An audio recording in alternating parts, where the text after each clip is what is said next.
دینا چاہتا ہوں۔ مبارک اس چیز کی دینا چاہتا ہوں کہ تقریباً 3.5 مہینے پہلے بیرونی سازش ہوئی پاکستان، ہماری حکومت کو ہٹایا گیا اور ہماری حکومت کو ہٹا کے ان لوگوں کو اوپر مسلط کیا گیا جو کیبنٹ کے 60% لوگ ضمانت پہ تھے، کرپشن کے کیسز تھے، کئی 30 جو کیبنٹ کرپشن کر رہے تھے۔ تو ایک تو قوم کی توہین کی گئی کہ ہمیں اس طرح سمجھا گیا کہ ہم بھیڑ بکریاں ہیں، کہ کسی کو بھی ان کے اوپر مسلط کر دو تو قوم چپ کر کے بھیڑ بکریوں کی طرح قبول کر لے گی۔ اور اس کے بعد صرف یہی نہیں کہ ہماری گورنمنٹ ہٹائی گئی، بلکہ اس کے بعد پورا ایک پروگرام بنایا گیا کہ کسی نہ کسی طرح ہمیں اتنا دبایا جائے کہ اس کے بعد اٹھ ہی نہ سکے ہماری جماعت۔ ہم نے جب 25 مئی کو ایک پرامن احتجاج کی کال دی اس بیرونی سازش کے خلاف، اور یہ جو ہمارے اوپر کرپٹ ترین لوگوں کو مسلط کیا گیا تھا، تو جب ہم نے کال دی تو ساری قوم کے سامنے جس طرح کا ظلم کیا گیا، ایک وہ جماعت جس کی کوئی تاریخ ہی نہیں آج تک کبھی انہوں نے توڑ پھوڑ کی ہو یا کوئی انتشار کی، پالیٹکس کی ہو، فیملیز نکلی ہوئی تھی، اور وہ ابھی بھی میری آنکھوں کے سامنے وہ سین ہے کہ جس طرح عورتوں پہ، بچوں پہ، فیملیز کے اوپر جس طرح شیلنگ کی گئی، اور پھر یہ سمجھا کہ یہ کرش کر دیں گے، ہمیں اتنا خوف زدہ کریں گے کہ ہم چپ کر کے گھروں میں بیٹھ جائیں گے۔ تو میں آج اپنی قوم کا اس لیے آپ کا شکریہ ادا کرتا ہوں اور اللہ کا شکر ادا کرتا ہوں کہ اس کا خاص کرم ہے ہمارے پہ کہ ان 3.5 سالوں میں بجائے اس کے کہ قوم اتنی خوف زدہ ہو کے گھروں میں بیٹھ جائے اور یہ ظلم کو قبول کر جائے، لوگ ایک قوم بننا شروع ہو گئے، پاکستان ایک قوم بننی شروع ہو گئی۔ میں نے اپنی زندگی میں صرف ایک دفعہ دیکھا تھا، اور مجھے ابھی بھی یاد ہے، میں عمر میری چھوٹی تھی، 1965 کی جنگ میں مجھے تب جو بھی زندہ تھے تب سب کو لگا کہ ہم ایک قوم بن گئے، ایک قوم کھڑی تھی۔ تو یہ میں نے پہلی دفعہ اس کے بعد اپنی ملک کو ایک قوم بنتے دیکھا ہے۔ جس طرح لوگ نکلے ہیں اس بائی الیکشنز میں نے جو 2018 کا جنرل الیکشن تھا، جب ہمارا پورا ویو آیا ہوا تھا، تب میں نے پبلک کو ایسے نہیں نکلتے دیکھا جس طرح یہ جو 20 بائی الیکشن ہوئے ہیں پنجاب میں، جس طرح اس وقت میں نے اپنی قوم کو نکلتے دیکھا۔ اور ہر چیز کے باوجود میں اس لیے بھی آپ کو آج مبارک دیتا ہوں، اللہ کا شکر ادا کرتا ہوں، اپنی قوم کا شکریہ ادا کرتا ہوں کہ ہر حربہ استعمال کیا گیا ہمیں ہرانے کا۔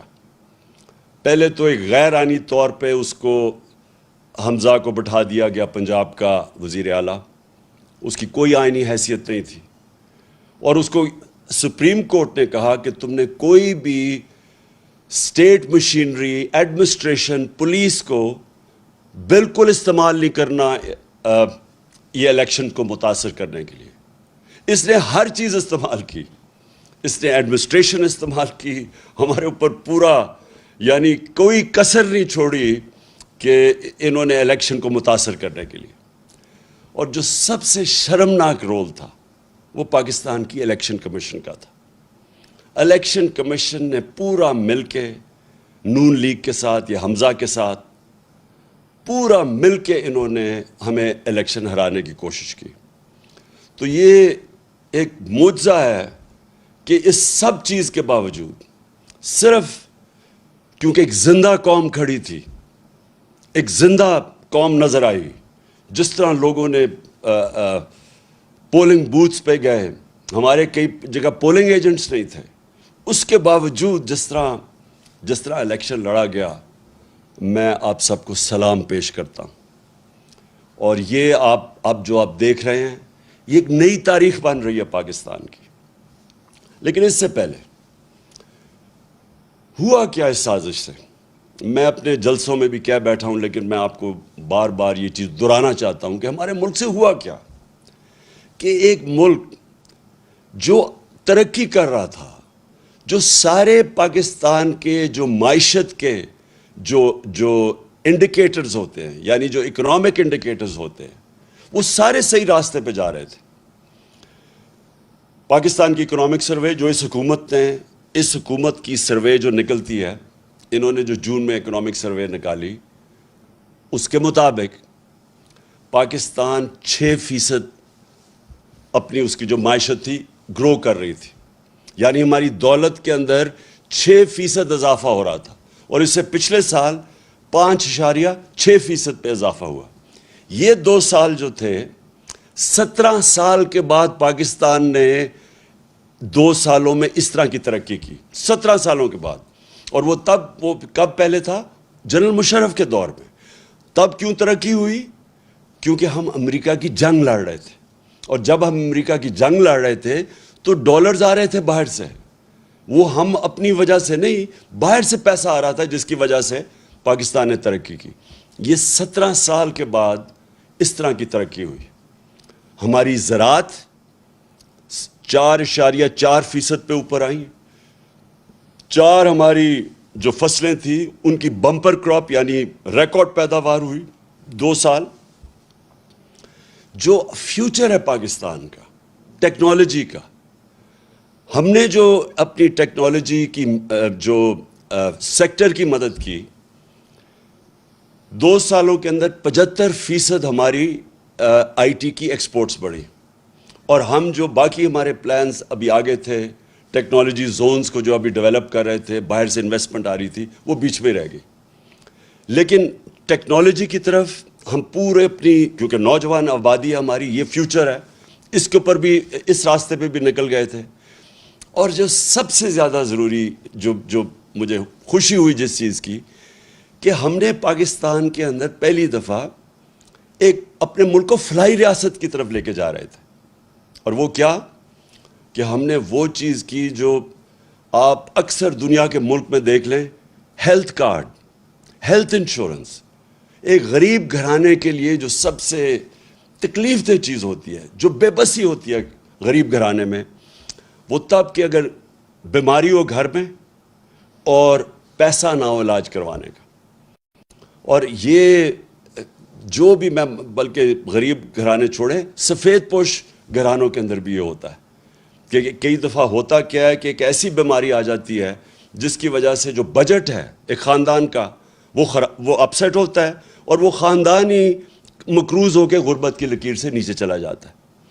تو یہ بہت بڑا قدم ہم نے اٹھایا تھا کہ اپنے لوگوں کو ہیلتھ انشورنس 10 لاکھ روپے 1 سال میں خاندان کسی بھی ہسپتال میں جا کے اپنا علاج کروا لے. تو پہلی دفعہ غریب لوگ پرائیویٹ ہاسپٹلز میں جا کے علاج کروا رہے تھے. تو فلاحی ریاست کے لیے ہیلتھ کارڈ جو سب سے ضروری. پھر ہم نے اپنے جو ہمارا احساس پروگرام تھا, جس کی پوری کوشش تھی لوگوں کو غربت سے نکالنے کی, وہ دنیا کے اندر اس کی پذیرائی ہوئی. ورلڈ بینک نے اس کو دنیا میں جب جو کرونا کے دور میں 4تھا پروگرام دیکھا جو سب سے کامیاب غربت کم کرنے والا پروگرام تھا, پاورٹی ایلیویشن کا پروگرام, 4تھے نمبر پہ ورلڈ بینک نے. اسٹینفورڈ یونیورسٹی کی ابھی رپورٹ آئی ہے کہ پاکستان کا جو احساس پروگرام تھا وہ پاکستان کو ایک فلاحی ریاست کی طرف لے کے جا رہا تھا. کامیاب پاکستان پروگرام.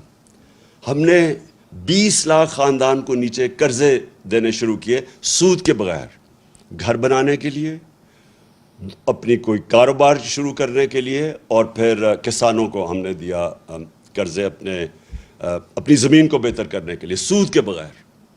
یہ ساری چیزیں لے کے جا رہی تھی پاکستان کو فلاحی ریاست بنانے میں. اور یہ یاد رکھیں کہ اس دور میں کرونا ہوا پاکستان میں. کرونا جو دنیا کے اندر ایک ایسی بیماری ہے کہ ساری ایک صدی میں ایک دفعہ اس طرح کی بیماری آتی ہے, اور اس کی وجہ سے جو دنیا کے اوپر اثرات ہوئے, ہندوستان میں ہوئے, ایران ہمارے ساتھ ہمسایوں کو, اور وہ دیکھیں کہ جو پاکستان جس طرح اس مشکل وقت سے نکلا, تو وہ بھی انٹرنیشنلی اکنالج کیا گیا. World Health Organization, World Economic Forum, ان سب نے اس چیز کو تسلیم کیا کہ پاکستان ان 3 ملکوں میں سے تھا جنہوں نے سب سے بہتر اس وبا کے دوران اپنی عوام کو بھی بچایا, بیماری سے بچایا, لوگوں کو غربت سے بچایا, دونوں طرف, اور پھر اپنی معیشت کو بچایا. تو ہم وہ نمبر 3 وہ ملکوں میں سے تھے جنہوں نے سب سے بہتر اس سے نکلے. تو جب پاکستان ادھر کھڑا تھا تب ہماری ٹانگیں کھینچی گئی, تب یہ سازش کی گئی, اور سازش کے بعد جو آج پاکستان کے حالات ہیں, 3.5 مہینے ہو چکے ہیں. سب سے پہلے تو یہ روپیہ دیکھیں کہ 53 روپیہ ڈالر سے گر چکا ہے. ہمارے 3.5 سال میں جو ڈالر کم ہوا تھا وہ 50 روپے تھا, یعنی روپیہ جو گرا تھا 50 روپے 3.5 سال میں. یہ 3.5 مہینے کے اندر 53 روپے گر چکے ہیں ڈالر پہ, یعنی کہ ہمارا روپیہ اور کمزور ہو چکا ہے. اور اس کا جو اثرات ہوں گے, اب ہر چیز مہنگی ہوگی, کیونکہ جو باہر سے آپ تیل لیتے ہیں وہ مہنگا ہو جائے گا, اس سے بجلی مہنگی ہوگی. گیس باہر سے لیتے ہیں جو ہم اپنے بجلی گھر چلانے کے لیے, وہ مہنگی ہوگی, اس سے بجلی کی اور قیمت اوپر جائے گی. اور پھر کوئلہ وہ مہنگا ہو جائے گا, تو اس سے ایک اور مہنگائی کی لہر آنے والی ہے. تو یہ سوال یہ ہے کہ جب ایک ملک ٹھیک چل رہا تھا, یہ کیوں اجازت دی گئی سازش کی؟ اور میں یہاں اپنے وہ ان طاقتوں سے پوچھنا چاہتا ہوں جو روک سکتی تھی اس کو, اور میں نے ان کو یہ آگاہ کیا کہ اگر اس وقت یہ سازش کامیاب ہوئی تو جو سیاسی بحران ہوگا, اس کی وجہ سے جو معاشی بحران آئے گا, یہ حکومت نہیں اس کا سامنا کر سکے گی. کیونکہ انہوں نے تو جب بھی یہ حکومت میں آئے ہیں, انہوں نے تو کبھی بھی معیشت ٹھیک نہیں کی. یہ یاد رکھیں, ڈاکٹر عشرت حسین کی کتاب ہے کہ 90 کی دہائی سے پہلے پاکستان ہندوستان سے بھی آگے تھا اور بنگلہ دیش سے بھی آگے تھا. جب سے یہ 2 خاندان آئے ہیں, ہم ان دونوں سے, ہندوستان سے پیچھے رہ گئے, بنگلہ دیش سے بھی پیچھے رہ گئے. تو ان کی وجہ سے تو ملک نیچے گیا ہے. اس لیے میں نے پوری کوشش کی بتانے کی بھی کہ ان سے نہیں سنبھالا جائے گا, اور آج ساری قوم کے سامنے ہے جو پاکستان کے حالات ہیں, اور ان سے نہیں سنبھالے جائیں گے. جدھر آج یہ ہے کہ الیکشن کمیشن نے ہمارے خلاف غلط فیصلہ کیا تھا, انہوں نے باعث تھا, جانبدار تھے, انہوں نے جو فیصلہ کیا تھا وہ ایمانداری سے نہیں کیا تھا. اس لیے ہمیں کوئی اس کے اوپر اعتماد نہیں. اور مجھے جو سب سے زیادہ یہ الیکشن کمیشن کے اوپر اعتراض ہے کہ جب ہم نے کوشش کی پوری کہ الیکٹرانک ووٹنگ مشین لائی جائیں, تو اس نے پوری اس کی مخالفت کی.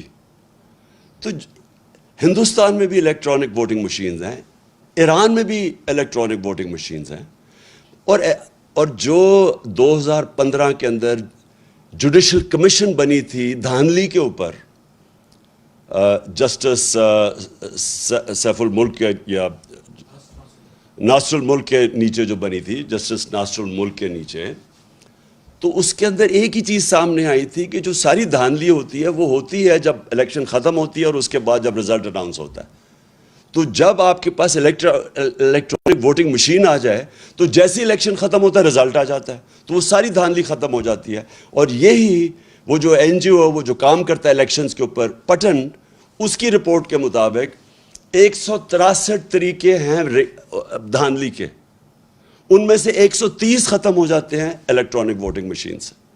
لیکن یہ الیکشن کمیشن نے پوری سازش کی, سیبوٹاج کیا, اور اس نے نہیں ہونے دی الیکٹرانک ووٹنگ مشینز.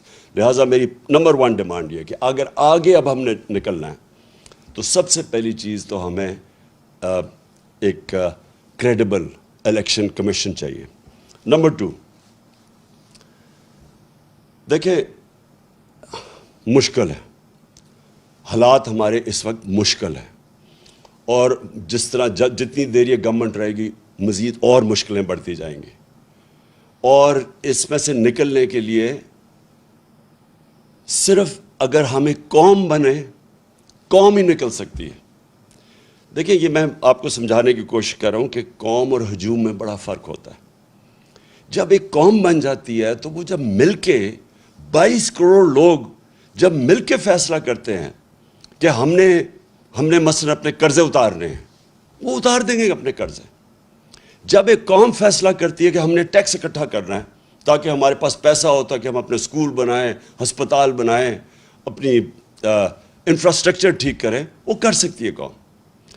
جرمنی اور جاپان دوسری جنگ عظیم کے بعد بالکل ختم ہو گئی تھی, ایک بلڈنگ نہیں کھڑی تھی. آپ تصویریں دیکھیں ان کی. دوسری جنگ عظیم کے بعد جاپان کے اوپر 2 ایٹم بم گر چکے تھے, ان کی ایک بلڈنگ نہیں کھڑی تھی. لیکن کیونکہ وہ قومیں تھیں, قوموں نے مل کے 10 سالوں میں وہ پھر سے کھڑے ہو گئے. تو ہم تو اللہ نے اس ملک کو اتنا زیادہ دیا ہے کہ ہمیں, آپ کو بھی نہیں اندازہ کہ اس نے کتنی نعمتیں بخشی ہیں.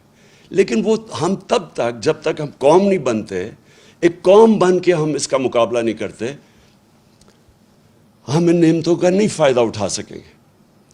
ہم جب, مجھے بڑی اچھی طرح یاد ہے جب زلزلہ آیا پاکستان میں 2005 اور 2010 میں جب سیلاب آیا, کیونکہ میں کام کر رہا تھا, ریلیف ورک کر رہا تھا, میں لوگوں کے بیچ میں تھا. تو جو اگر دیکھنا تھا, اگر اس کی آپ کو کسی نے سٹوریز لکھی ہوں, تو جب قوم نے مل کے ان دونوں بحران, زلزلے کا اور سیلاب کا, ہمیں کوئی, سیلاب میں تو ہمیں امداد بھی کسی نے نہیں دی. انہوں نے کہا آصف زرداری اوپر بیٹھا ہوا ہے, یہ ہم کوئی پیسے نہیں اسے دیں گے کیونکہ اس کے پیسے سیدھے ملک سے باہر چلے جائیں گے. پیسے بھی نہیں ملے. لیکن ہر پاکستانی نے شرکت کی. بیرون ملک پاکستانی مجھے انوائٹ کر کے پیسے دیتے تھے کہ آپ یہ سیلاب زدہ لوگوں کی مدد کریں, اور ہم اس سے نکل گئے کیونکہ قوم سب کچھ کر سکتی ہے. تو ابھی بھی جو اب سامنے ہمارے راستہ ہے, اس میں باحیثیت ہم قوم مقابلہ کر سکتے ہیں. اور جو سب سے پہلے میرا جو پلان بنا ہوا ہے کہ اگر ہمیں حکومت ملتی ہے تو ہم کیا کریں گے, میں سب سے پہلے اپنے بیرون ملک پاکستانیوں کو موبلائز کروں گا. دیکھیں میرے پاکستانیوں, ایک چیز سمجھیں, ہمیں اندازہ ہی نہیں ہے کہ ہمارا کتنا بڑا اثاثہ ہے بیرون ملک پاکستانی. ہم نے آتے ساتھ ہی ان کی تھوڑی سی مدد کی کہ یہ جو پیسے بھیجتے ہیں, ریمیٹنسز بھیجتے ہیں, جو ہمارے لوگ باہر کام کرتے ہیں, ہم نے کوشش کی کہ بینک کے تھرو بھیجیں. پاکستان کی تاریخ میں سب سے زیادہ 31 ارب ڈالر کی ریمیٹنسز آئیں. ابھی ہم نے شروع ہی ہوئے تھے, ابھی ہم اور بھی ان کی مدد کر رہے تھے. ہم نے روشن ڈیجیٹل اکاؤنٹ کھولا تھا. ہم نے ابھی ان کے لیے پوری ایک پلان بنایا ہوا تھا کہ کیسے ہم نے ہاؤسنگ کے اندر ان کی انویسٹمنٹ لے کے آنی ہے. جو سب سے بڑا میرا پلان تھا, اور مجھے سب سے افسوس ہے کہ پہلا پلان سیبوٹاج کیا یہ آصف زرداری کی سندھ حکومت نے. ہم نے ایک بنڈل آئلینڈ ہے, اس کے اوپر ایک پورا ایک نیا شہر بنا رہے تھے, ماڈرن سٹی, اور بڑے بڑے انویسٹرز آ گئے جنہوں نے اربوں ڈالر اس میں انویسٹ کرنا تھا. تو اس سے ہونا کیا تھا کہ اس سے ایک تو کراچی جو پھیلتا جا رہا ہے اور جو مشکل, پانی بھی نہیں دے سکتے, سیوریج بھی نہیں دے سکتے, یعنی کراچی کا حالات جو کھنڈر بنتا جا رہا ہے. جب ایک پورا ایک ماڈرن سٹی جس طرح دبئی ہے, کیا وجہ کہ ہم دبئی جیسا ایک جزیرے کے اوپر شہر نہیں بنا سکتے. تو وہ پورے انویسٹرز بھی آ گئے. سندھ حکومت نے سیبوٹاج کیا. انہوں نے کہا کہ نہیں, ہم این او سی دے کے واپس لے لیا, اس میں ڈالرز آنے تھے. دوسرا جو راوی سٹی ہے, راوی سٹی لاہور کو بچانے کے لیے پرانا پلان ہے کہ 15-20 سال کا, اس کے لیے بھی لوگ آ گئے, انویسٹرز تیار, ابھی بھی انویسٹرز ہیں, پتہ نہیں ابھی وہ, کیونکہ جب سے ہماری حکومت گئی ہے مجھے نہیں پتہ, وہ بھی آ گئے. ایک عدالت نے 1 سال سٹے آرڈر دے دیا, آگے بڑھ نہیں رہتے ہمیں. تو رکاوٹیں تھیں, لیکن اگر دونوں جگہ پیسہ آ جاتا تو آج یہ جو ہمارا روپیہ گر رہا ہے یہ روپیہ نہ گرتا، کیونکہ ہمارے پاس ڈالرز آ جانے تھے باہر سے. تو کہنے کا مقصد یہ کہ اس طرح کے اور ہمارے پلانز ہیں. جو بیرون ملک پاکستانی ہیں وہ سب سے پہلے، اگر ہم ان کے لیے جو پیکیج میں تیار کر رہا ہوں، ہم جب ان سے جب پیسہ آئے گا تو جب تک ہماری ایکسپورٹس اوپر جاتی ہے، کیونکہ اس وقت ہماری امپورٹس زیادہ ہے، ایکسپورٹس کم ہے، اور ہماری ریکارڈ ہمارے دور میں سب سے زیادہ ایکسپورٹس ہوئے تھے، تو جب تک ہماری ایکسپورٹس امپورٹس کے ساتھ نہیں ملتی تب تک ہم بیرون ملک پاکستانیوں سے ڈالرز منگوا کے تو یہ پورا کریں گے، جو گیپ پورا کریں گے، تاکہ ہمارے روپے پہ پریشر نہ پڑے جو روپیہ گرتا جا رہا ہے. تو پہلی چیز تو میری یہ ہے کہ ہم نے اپنے بیرون ملک پاکستانیوں کو پوری طرح اس ملک کی جو ہم اس بحران سے نکالیں گے، پوری طرح ان کی ہم مدد لیں گے، اور ان کا جو اربوں ڈالر ان کے باہر پڑے ہیں، یہ محنت کش لوگ ہیں، ان کا انشاءاللہ پیسہ لے کے آئیں گے. یہ کبھی بھی پیسہ جو ابھی حکومت میں بیٹھے ہیں کبھی ان کو پیسہ نہیں دیں گے. کیوں نہیں وہ پیسہ دیں گے؟ ابھی ریمیٹنسز نیچے چلی گئی ہیں. کیوں نہیں دیں گے؟ کیونکہ ان کو کہتے ہیں پیسہ پاکستان لے کے آؤ، اور یہاں سے یہ اپنا پیسہ باہر نکال دیتے ہیں. یعنی یہ کس طرح کی لیڈرشپ ہے کہ خود اپنے ان کے اربوں ڈالر باہر پڑے ہوئے ہیں اور دوسروں کو کہتے ہیں کہ پاکستان میں آ کے پیسہ انویسٹ کرو. کیوں بیرون ملک پاکستانیوں نے اتنے بڑے مظاہرے کیے ان کے خلاف؟ جب ہماری حکومت گرائی ہے، کبھی پاکستان کی ہماری تاریخ میں بیرون ملک پاکستانی اس طرح کبھی نکلے ہی نہیں باہر مظاہرہ کرتے ہوئے. کیوں وہ نکلے ہیں؟ کیونکہ ان کو پتہ ہے کہ ان کے اربوں ڈالرز کی پراپرٹیز باہر پڑی ہوئی ہیں، تو ان کو کہتے ہیں پاکستان میں پیسہ انویسٹ کرو، یہاں سے پیسہ چوری کر کے باہر لے جاتے ہیں. تو ان کے ہوتے ہوئے کوئی باہر سے پیسہ نہیں آنے لگا، اس لیے یہ ہاتھ پھیلا کے پھرتے ہیں کبھی کسی ملک کے پاس. اور یہ واقعی اس قوم کے لیے شرمندگی ہے کہ میرے دور میں جو مجھے سب سے شرمندہ ہونا پڑا کہ جب یہ خزانہ خالی چھوڑ کے چلے گئے تھے. آپ کو پتہ ہے سب سے بڑا خسارہ یہ چھوڑ کے گئے تھے، کرنٹ اکاؤنٹ ڈیفیسٹ جسے کہتے ہیں، 2018 میں. تو مجھے مجبوراً جانا پڑا اپنے دوست ملکوں کے پاس پیسہ لینے کے لیے.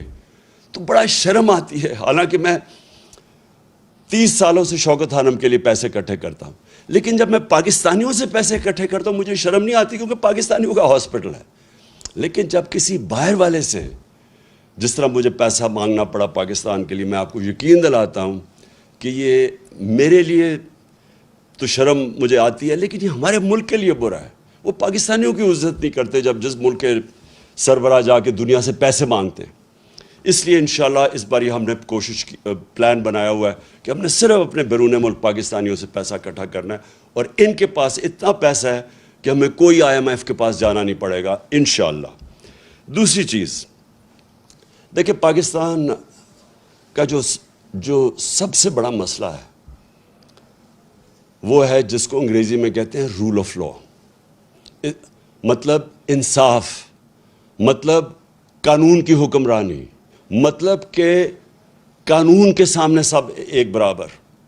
اصل میں جو ہمارے نبی صلی اللہ علیہ وسلم کی جو ایک حدیث ہے وہ سب کچھ کہہ جاتی ہے کہ تمہارے سے پہلے بڑی قومیں تباہ ہوئیں، جو طاقتور ڈاکو چوری کرتا تھا اس کو نہیں پکڑتی تھی اور کمزور کو جیل میں ڈال دیتی تھی، اور یا میری بیٹی بھی اگر چوری کرے گی تو اس کو سزا ملے گی. یعنی کوئی قانون سے اوپر نہیں ہے.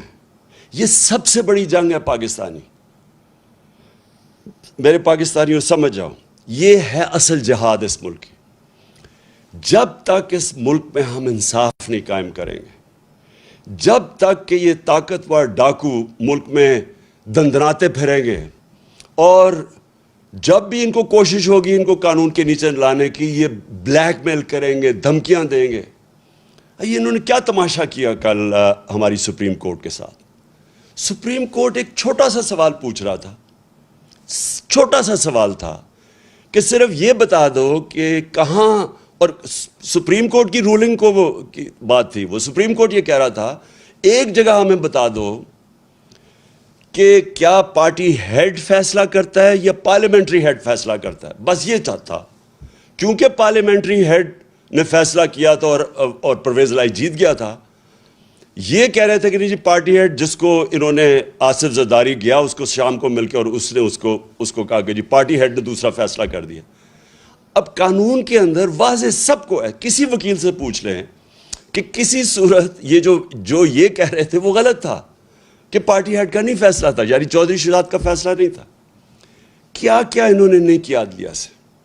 سارے وہ ایک سے ایک بڑا ملک کا ڈاکو بیٹھ گیا ٹیبل پہ اور ایک سے ایک شروع ہو گیا برا, کوئی عدالتوں کو برا بھلا کہنا, تھریٹن کرنا, یعنی دھمکیاں دینا. اور یہی تھا جب نواز شریف کے یہ جو مریم کے نام پہ یہ جو فلیٹ پکڑے گئے پینما میں, یہ تو بیرونی انکشاف ہوا تھا. پینما کے جب جج بیٹھے ہوئے تھے وہ ایک ہی سوال پوچھتے رہے کہ یہ بتا دو کہ پیسہ, آپ نے کہا ہاں ہمارے یہ 4 بڑے بڑے محلات ہیں, بس یہ بتا دو کہ پیسہ کدھر سے آیا خریدنے کا. وہ جواب نہ دیں, سارے دنیا کی جواب دیتے رہے. اور وہ یہ بات صرف یہ کہنے کی, یہ قانون کے اوپر سمجھتے ہیں اپنے آپ کو. یہ سمجھتے ہیں کہ یہ قانون صرف کمیوں کے لیے ہے, یہ صرف عام لوگوں کے لیے قانون ہے, ہم کوئی بہت ہی خاص چیز ہے جو قانون سے اوپر ہے. اور یہ سب سے بڑا مسئلہ ہے پاکستان کا. جب تک ہم ان بڑے بڑے مافیاز کو, یہ جو بڑے بڑے کارٹیلز بیٹھے ہوئے ہیں, مونوپولیز بیٹھی ہوئی ہیں, یہ جو مل کے قیمتیں اوپر بٹھا, جس طرح شوگر مافیا بیٹھ کے اوپر چینی کی قیمت کر دیتا ہے, عوام کو پستا ہے, جب تک ہم ان لوگوں کو قانون کے نیچے نہیں لے کے آئیں گے پاکستان ترقی نہیں کر سکتا. اور یہ ہے اس ملک کی جنگ. آج سے 26 سال پہلے میں نے جب اپنی پارٹی اناؤنس کی تھی تحریک انصاف, اس کا مطلب ہی یہ تھا, کیونکہ میں تو باہر دنیا میں دیکھ لیا تھا, میں تو برطانیہ میں یہ جو قانون کی حکمرانی دیکھ لی تھی, وہاں تو کوئی قانون کے اوپر نہیں ہے. آپ یہ سوچیں کہ ان کا پرائم منسٹر بورس جانسن بھاری اکثریت سے جیتتا ہے الیکشن, اس کی پارٹی اس کو نکال دیتی ہے. کیوں نکالتی ہے؟ صرف ایک چیز سے, انہوں نے کہا سب کے لیے قانون تھا کہ کرونا کے دوران آپ نے اکٹھے نہیں ہونا, تو آپ کیوں اکٹھے ہو گئے؟ اس چیز کے اوپر اس کو نکال دیتے ہیں. یہاں اربوں روپے کی پراپرٹیز ان کی باہر پکڑی جاتی ہیں, جواب دے نہیں سکتے, اور وہ لیڈر بنے ہوئے ہیں. اور اس کی 2 وجوہات ہیں. سب سے پہلی کہ اس ملک کے اندر ہم نے آنے نہیں دی قانون کی حکمرانی. یا ملٹری ڈکٹیٹرز تھے, وہ ویسی قانون کے اوپر تھے, وہ ویسی قانون توڑ کے آتے تھے. پچھلے 62 سال میں آدھا وقت ملٹری ڈکٹیٹرز رہے ہیں اور آدھا وقت یہ 2 خاندان رہے ہیں. اور یہ 2 خاندان جب بھی ان کو کوشش کرتے ہیں, ان کے کرپشن کیسز, یہ سارا وقت یا تو ملک سے باہر بھاگ جاتے ہیں, اور یا پھر یہ سارا وقت یہ کہتے ہیں کہ جی آپ کی جرت کیسے پڑی کہ ہمیں قانون کے نیچے لانے کے لیے. اور جب تک یہ نہیں ہوگا میرے پاکستانیوں, جب تک ہم اپنے ملک میں انصاف قائم نہیں کر سکیں گے, جس ملک میں صرف غریب لوگ جیلوں میں جائیں اور طاقتور ڈاکو ایوانوں میں پھرے, پرائم منسٹر بن جائے, اتنے بڑے کیسز ہوں, جب تک ہم یہ نہیں کر سکیں گے, یہ ہے اصل جہاد اس ملک کی. تو میری کوئی کسی سے دشمنی نہیں ہے. مجھے یہ بڑا عجیب لگتا ہے کہ کہتے ہیں جی, مجھے کئی صحافی بھی کہتے ہیں عمران صاحب آپ ان سے کیوں نہیں بات چیت کرتے, آپ بات ہی نہیں کرتے. بات چیت سب سے کرتا ہے پولیٹیشن. طالبان ہیں, جو ٹی ٹی پی ہے, ان سے بھی بات کرنے کے لیے ہم تیار ہیں. ہم وہ جو بلوچستان کے اندر جو سیپریٹسٹ ہیں ان سے بھی بات کر سکتے ہیں. سندھ میں جو کہتے ہیں سدھو دیش, ان سے بھی سب سے بات کر سکتے ہیں. لیکن جس دن آپ چوروں کے ساتھ ڈیل کرتے ہیں آپ کا معاشرہ تباہ ہو جاتا ہے. میں آپ سے پوچھتا ہوں, کیا اگر آپ کے گھر کو ڈاکہ مار لے اور آپ کہیں جی آپ اس سے بات کریں, آپ کیوں نہیں بیٹھ کے بات چیت کر دیتے, تو وہ تو سارے ڈاکے مارنے شروع ہو جائیں گے. آپ اگر جب تک سزائیں نہیں دیں گے ڈاکے مارنے والوں کو تو معاشرہ تو چلتا ہی نہیں آگے. یہ ذہنوں میں ڈال لیں کہ بات چیت میری کوئی ذاتی دشمنی نہیں ہے, لیکن اگر ہم نے ملک کو بچانا ہے, اور کوئی ملک آج مجھے بتا دے, سوئٹزرلینڈ, جو ملک خوشحال ہے, سارے خوشحال ملکوں کے اندر ایک چیز ہے, کوئی قانون سے اوپر کوئی انسان نہیں ہے. اور یہ ہمارے, پھر سے میں اپنی قوم کو بار بار بتاتا ہوں کہ میرے پیارے نبی صلی اللہ علیہ وسلم نے 1500 سال پہلے تقریباً یہ کہہ دیا تھا کہ اگر تم نے تباہ ہونا ہے تو طاقتور ڈاکوں کو چھوڑ دو اور کمزور کو پکڑو، اور یہ ہمارا اس وقت سب سے بڑا چیلنج ہے۔ اس کے بعد جو اللہ کا حکم ہے امر بالمعروف، دیکھیں میں نے اپنا ٹائم کتنے 20-25 سال گزارے ہیں برطانیہ کے اندر، اتنا بڑا فرق ہے ان کے اور ہمارے معاشرے میں۔ دیکھیں ایک معاشرہ اچھائی کے ساتھ جب تک نہیں کھڑا ہوتا تو اچھائی برائی اوپر آ جاتی ہے۔ اللہ کا حکم ہے کہ امر بالمعروف، اچھائی کے ساتھ کھڑے ہو اور برائی کے خلاف کھڑے ہو، برائی کے خلاف جہاد کرو۔ یہ جس کو کہتے ہیں جب تک آپ اپنی اخلاقیت کا معیار اوپر نہیں اٹھاتے معاشرہ اوپر نہیں جاتا۔ جب ہم اچھے برے کی تمیز ہی ختم کر دیتے ہیں، جن کے اوپر اربوں روپے کے کیسز ہیں کرپشن کے، ان کے اوپر پھول پھینکتے ہیں، جو ملک سے ایک سزائے یافتہ ملک سے جھوٹ بول کے فرار ہوا ہے اور اسے کہتے ہیں جی کو اس کے کیسز ہی معاف کر دو۔ یعنی جب ہم یہ کرتے ہیں، یا یہ جو چور اوپر آ کے بیٹھ گئے ہیں جن کو سزا ہونی تھی، ہم اپنے معاشرے کو تباہ کر لیتے ہیں۔ جب بھی آپ کوئی ایڈوانس معاشرہ دیکھیں گے اس میں آپ یہ دیکھیں گے امر بالمعروف۔ اور پھر جو آخری دو چیزیں، پاکستان میں کتنی زبانیں ہیں، صوبے ہیں، ہم یعنی کافی فرق ہے ایک دوسرے سے۔ اوپر سے شروع کریں گلگت بلتستان سے، چترال جائیں، قبائلی جو پرانا قبائلی علاقہ تھا بلوچستان، فرق ہے، زبانیں بھی فرق ہیں، لیکن ہمارا رشتہ ہے کہ اے اللہ تیرے سوا کوئی خدا نہیں۔ دیکھیں یہ جو رشتہ ہے ہمیں یہ مضبوط کرنا ہے، یہ ہے نظریہ پاکستان۔ اور نظریہ پاکستان جب لا الہ الا اللہ کا نعرہ لگا تھا تو وہ کیوں لگایا تھا؟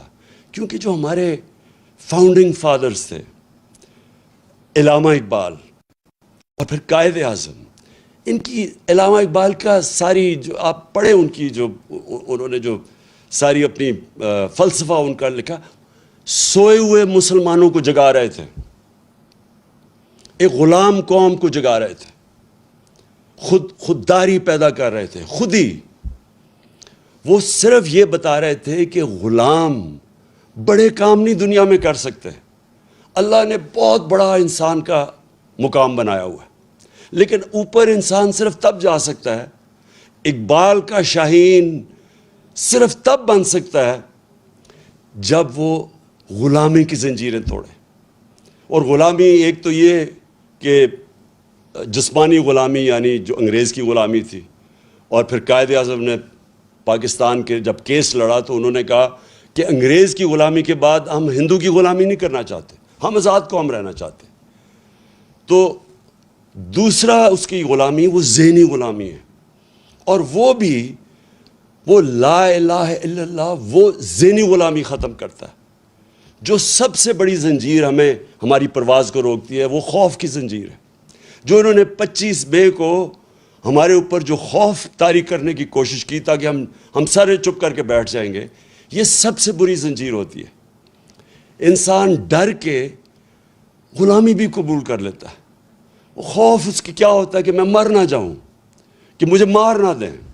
میں نے جب پہلی دفعہ الطاف حسین کے خلاف آواز بلند کی تو ساری میری پارٹی آ گئی کہ جی یہ آپ نے کیا کر دیا، یہ آپ کو مروا دے گا الطاف حسین، کیونکہ خوف ہوتا ہے لوگوں میں۔ لیکن میرا تو ایمان ہمیشہ یہ ہے کہ جب سے میرے مہمان، ہمیشہ سے نہیں، شروع میں نہیں تھا، جب سے میرے مہمان آیا تو مجھے تو یہ پتہ ہے کہ قرآن میں واضح لکھا ہوا ہے کہ جب تک وہ آپ اوپر نہیں لے کے جائے گا جب تک اس کا فیصلہ نہ ہو۔ تو یہ انسان کو آزاد کرنے کے لیے اللہ نے اپنے ہاتھ میں رکھی ہوئے زندگی موت۔ پھر دوسرا خوف، میری رسک نہ چلی جائے۔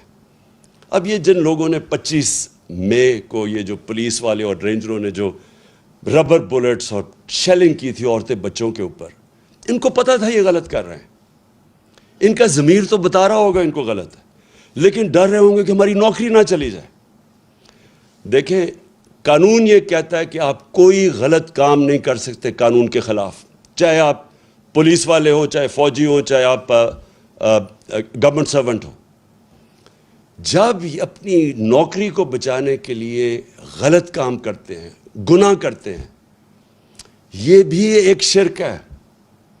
آپ اپنے ضمیر کو جب بیچتے ہیں، لالچ کو پیسے دے کے آپ کو خریدتا ہے، یہ جو ابھی بکے ہمارے لوگ بھیڑ بکریوں کی طرح، یہ بھی شرک ہے، چونکہ اللہ الحق ہے۔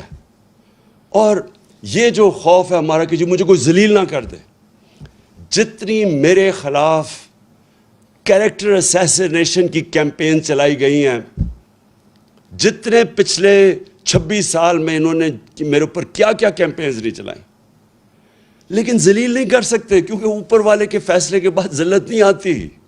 اور انہوں نے اتنا پیسہ خرچ کیا اپنے اوپر، آپ کے عوام کے ٹیکس کے پیسوں سے اپنے اشتہارات دیے، عزت نہیں ملی ان کو، کیونکہ اوپر والے کے ہاتھ میں عزت ہے۔ اللہ، جب آپ لا الہ الا اللہ کا دعویٰ کرتے ہیں تو اللہ آپ کو آزاد کر دیتا ہے کہ ایک سجدہ جس کو تو گراں سمجھتا ہے دیتا ہے لاکھوں سجدوں سے نجات۔ جب آپ ایک اللہ کے سامنے سجدہ کرتے ہیں آپ آزاد ہو جاتے ہیں۔ لا الہ الا اللہ انسان کو غیرت دیتا ہے، کیونکہ جب آپ سوائے اللہ کے کسی کے سامنے نہیں جھکتے تو لوگ آپ کی عزت کرتے ہیں۔ اور قوموں کا بھی یہی ہے کہ جب ایک دھمکی آئے امریکہ سے اور ایک دھمکی کے اوپر ہم ان کی جنگ میں شامل ہو جائیں اور اپنے 80,000 لوگوں کو قربان کر دیں امریکہ کے لیے، اور پھر برا بھلا بھی وہ ہمیں کہیں، اور ہم اپنے لوگوں اپنا قبائلی علاقہ تباہ کر دیں ان کو خوش کرنے کے لیے، اور ہم 100 ارب ڈالر سے اوپر اپنے ملک کا نقصان کر دیں، اور ہمارے ملک میں 400 ڈرون اٹیک کریں، جس کی کوئی مثال ہی نہیں ہے کہ آپ جس ملک کی مدد کر رہے ہیں وہ آپ کے اوپر ہی ڈرون اٹیک کر رہا ہے، عورتیں بچے مار رہا ہے، اور کوئی بولے نہ، خوف کی وجہ سے کہ وہ امریکہ سپر پاور ہے۔ یہ ہے شرک، میری نظر میں یہ شرک ہے۔ میں جب یہ جنگ چل رہی تھی میں مسلسل کہتا رہا کہ یہ غلط ہے۔ مجھے کہہ رہے تھے طالبان خان ہے اور ہر قسم کی میرے اوپر، بلکہ یہ اخباروں میں پڑھے مجھے انہوں نے کیا کیا کہا کہ دہشت گرد ہے اور یہ وہ ہے۔ دیکھیں، میں اپنی قوم کو سب کو کہنا چاہتا ہوں، ہم نے اپنے آپ کو ذلیل کیا ہے یہ شرک کر کے۔ آپ ریمنڈ ڈیوس مزنگ کے اندر دن دہاڑے 2 پاکستانیوں کو 19 اور 20 سال کے لڑکوں کو گولی مار دیتا ہے۔ اس کی بیوی خودکشی کر لیتی ہے کہ مجھے یہ انصاف نہیں ملے گا کیونکہ امریکن نے گولی ماری ہے۔ آپ کو پتہ ہے کہ پاکستان کے انصاف کے نظام نے کیا کیا؟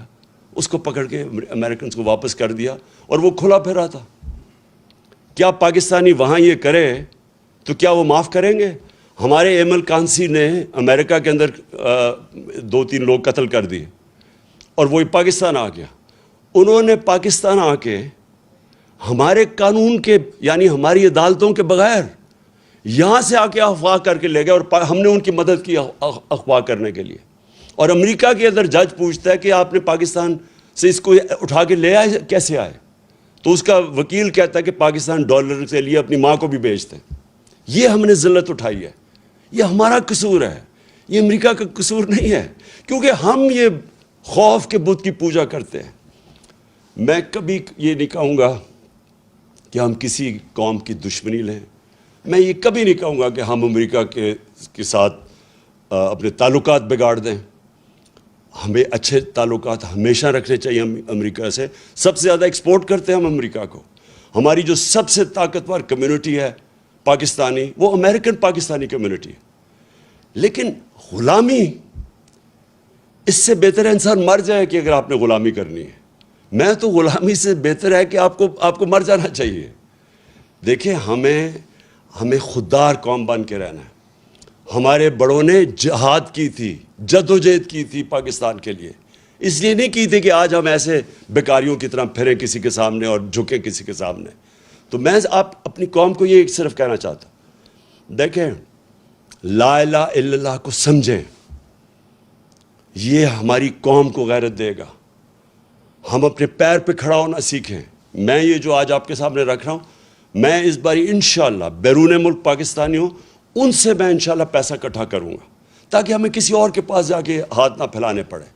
اور میں آپ کو ایک بات بتا دوں کہ ایک دفعہ ہم اپنے پیر پہ کھڑے ہو گئے اور سیدھے راستے پہ لگ گئے، ہم نے اپنے ملک میں یہ عدالتی نظام، قانون کا نظام ٹھیک کر دیا، یہ طاقتور ڈاکوؤں کو قانون کے نیچے لے آئے، مافیاز کو قانون کے نیچے لے آئے، اور اپنی عام لوگوں کی ہمارے میں احساس ہونا چاہیے کہ ان کو ہم اوپر اٹھائیں مشکل وقت میں۔ میں آج آپ کو کہہ رہا ہوں کہ یہ ملک، آپ کو کسی کو نہیں اندازہ کہ جتنی نعمتیں اللہ نے ہمیں بخشی ہیں، یہ کتنی تیزی سے ہمارا ملک اوپر جائے گا۔ میں آج آپ سب کا پھر سے آنے کا شکریہ ادا کرتا ہوں۔ میں آج آپ سب کو پھر سے پیش کرتا ہوں کہ یہ ساری جو بیرونی سازش تھی، آپ نے قوم بن کے اس کو شکست دی۔ پاکستان پائندہ باد۔